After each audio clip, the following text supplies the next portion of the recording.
welcome to another tutorial with me. My name is Crafty JoJo and this is Studio 8, and I want to show you today how I made my second swap, and it was this. And as you can see, it features the Painted Harvest stamp set, and I actually used my sewing machine to stitch up a little vellum bag with a sentiment stamped on it from the same stamp set, and it has a selection of wildflower seeds in it, and this is a very nice gift to give to somebody as a thank you. There's space on the back side for your personal messages as well. The sentiment is not very readable as long as the seeds are in the bag, but I've done that on purpose, and it says your kindness means so much more than you will ever know. So if you give this to somebody as a thank you, they can actually put the seeds in a little pot, and they will have a tiny little wildflower garden in their kitchen or wherever they plant it. So these have proven very famous on the Telford Onstage local event, and I didn't make enough, so I'm going to make a tutorial today and show you how I made these.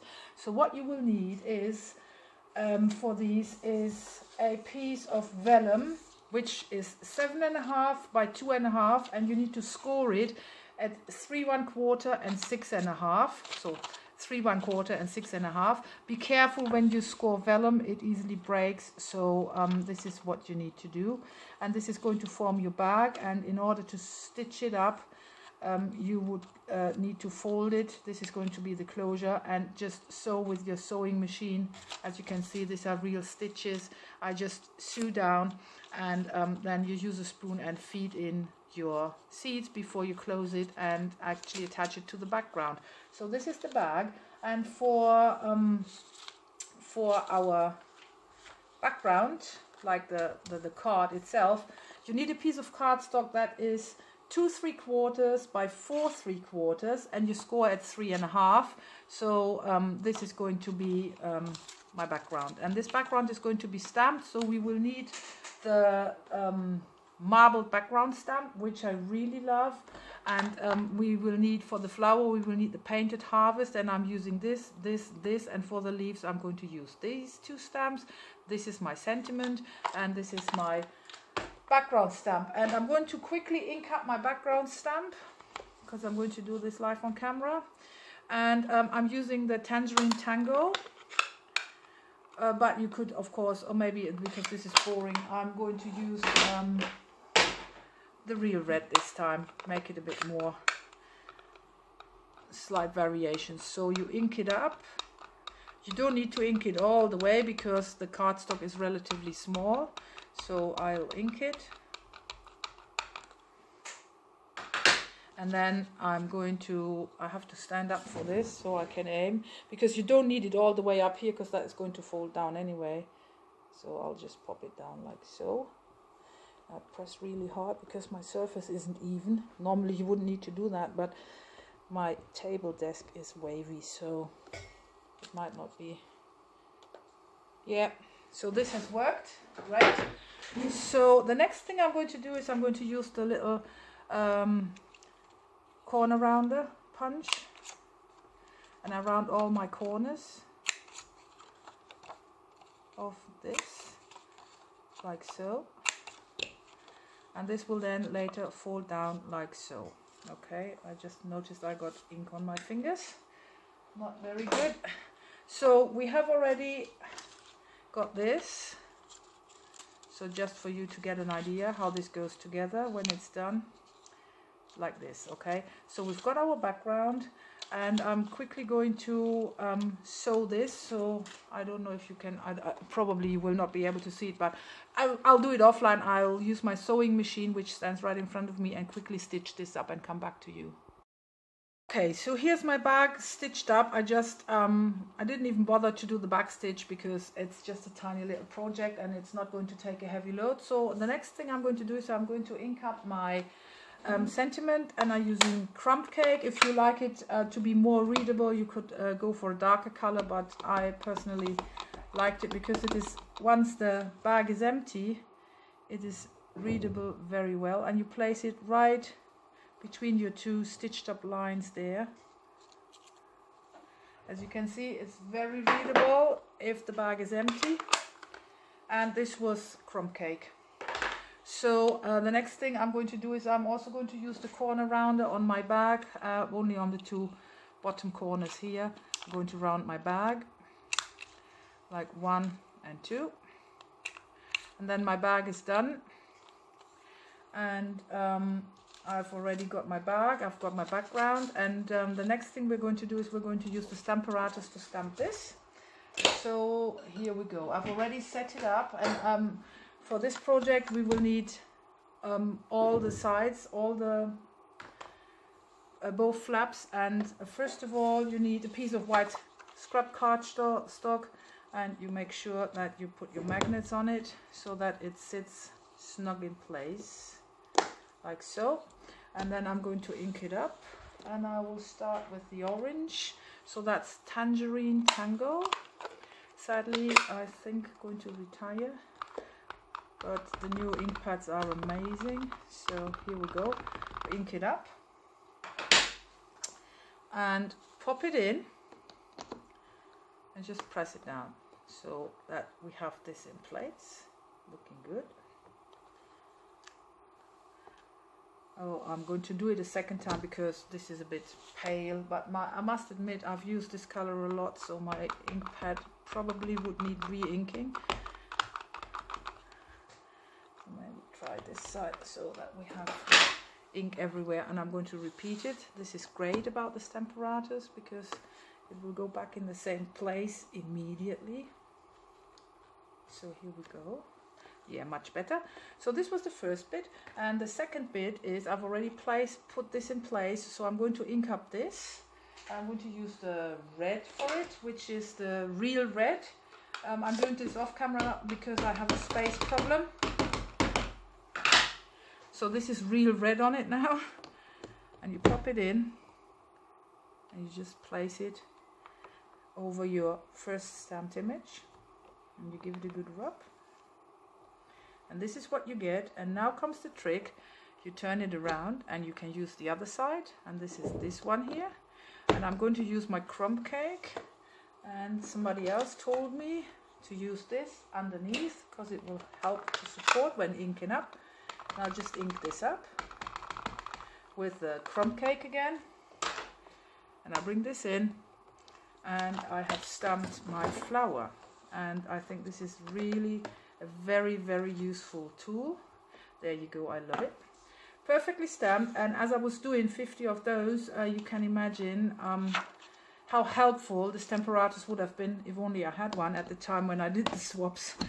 But never mind. So this can be set aside because we won't need it anymore. So next thing I did to save some time, I used the 2 1/4 inch handheld punch, and I punched this out. It's going to cut off some of the ends, which is never mind, because the next thing I did was I took my snips and I started basically snipping around the edges like so, creating this pointy flower. So this is how I did it. I'm going to finish this off camera and get back to you. So this is my flower cutout. So what you will need is, because I put some dots in, so I'm using the Stampin' Right marker in Pumpkin Pie. Any orange literally will do, and all I do is I just randomly place some tiny little, so I'm using this end, tiny little dots in it with Pumpkin Pie. It's an old one, but I still have it, but any orange will do. So, or whatever color you like. You can also use a brownish one if you want to make it more like a sunflower, because of course you can change the color scheme. But I'm just putting some dots in, and then I have used the crumb cake marker, but the soft side, and put some bigger dots in as well, just to accent the center here. And here we go. So the next bit is, after we've done this, is really going to just put a few dots in like so. The next thing I used to finish off my flower was the brand new True Gentleman buttons. Well, they're not that brand new anymore, but they are new compared to the old stuff I have. And just basically maybe put it, I like this button.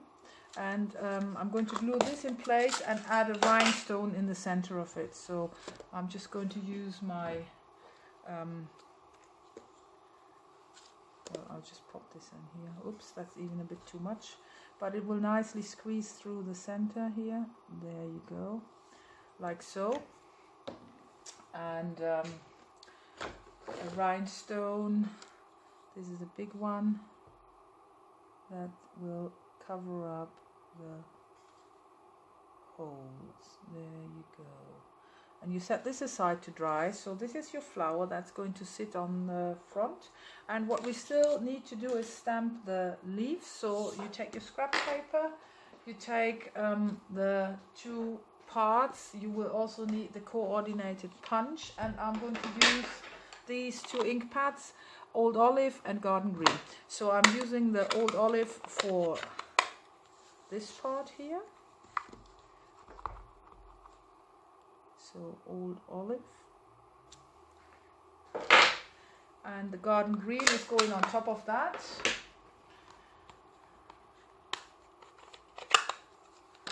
So just aim to place it over the petals like so. Yep, that's good enough. And I'm going to punch it out. I love how everything is coordinated and works beautifully together. Look, so this looks really nice, and this is what we have. And now what's left to do is, see, this is why I'm looking forward to the new ink pads, because this wouldn't happen anymore. Oh, I don't know why they jam. The new ones don't do it. So this is this. And this is my bag. These are my seeds. So it's a bit fiddly and I spilled a lot of seeds, but in the end I made it. So I'll just fill a spoon in like so. Fold this, pop this in here. Make sure you place it nicely so that's nice and centered. Fold this down and use the stapler and staple it shut with just one staple. And then the next thing is you will glue your little leaves on. So, oops, far too much. This is enough for the whole thing. And I'm popping these on like so. And then I take my flower. Oops. And I pop this on like wherever you like it really. So, and this is your little friendly greeting with your wildflower garden done. So this was my second swap, and I hope you like this idea as well. And for those who got it, now you know what it is, because I actually didn't even say that it was wildflower seeds. I just posted the step-by-step with it. And yeah, I really like it. I hope you are enjoying your swaps, because I still have, I'm going to make a video about the swaps I received, because some of them I must show you, they're really amazing. But these are the ones I did, and I hope you like it. So thanks for watching. You can subscribe to my channel by pressing the button in the right corner there, and in the description box of this video you find the links to my blog, to my Facebook group. You are very much invited to join if you haven't done so yet, and to my Etsy store and my Stampin' Up website. So there's plenty to discover and browse. So thanks for watching and dropping by, and have a good time and happy crafting. Thanks and bye.